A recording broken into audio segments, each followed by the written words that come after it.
Okay, this is essentially the same drill, except using the other hand. I wanted to set this up just for the sake of showing you with the other hand. I'm only going to use one dummy this time because, the key here is you're going to see something once and you're going to have to, get it and kind of then extend it and put it into perspective as how you would extend the difference or do it again.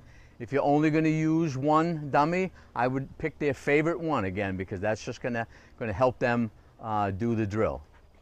Here. Stay. Stay. Again, walking backwards. You do this until you have to. If you're setting the bird up 50 yards, when you get to those points, 40 yards, you're certainly not going to walk backwards because then what's going to happen? You're going to fall, and you don't want to do that.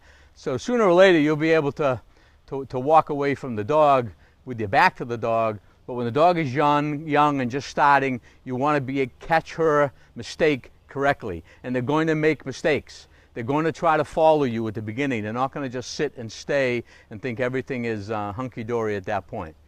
Okay, so now a lot of professionals, when they do this, or amateurs, or people that have done this for a long time, they will wear white jackets or they'll hold something white in their hand, maybe a white hat, so that when they're giving the over signal with the hand and they're in a field with a drab background or you're hunting and maybe you have a camouflage jacket on and the dog can't distinguish camouflage from the background, the white helps the dog see at great distance where you're pointing, where you want that dog to go.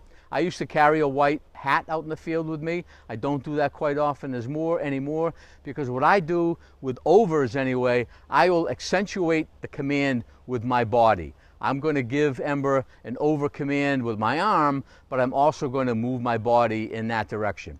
Good girl. Ember, pay attention. Good girl. Good girl. Over.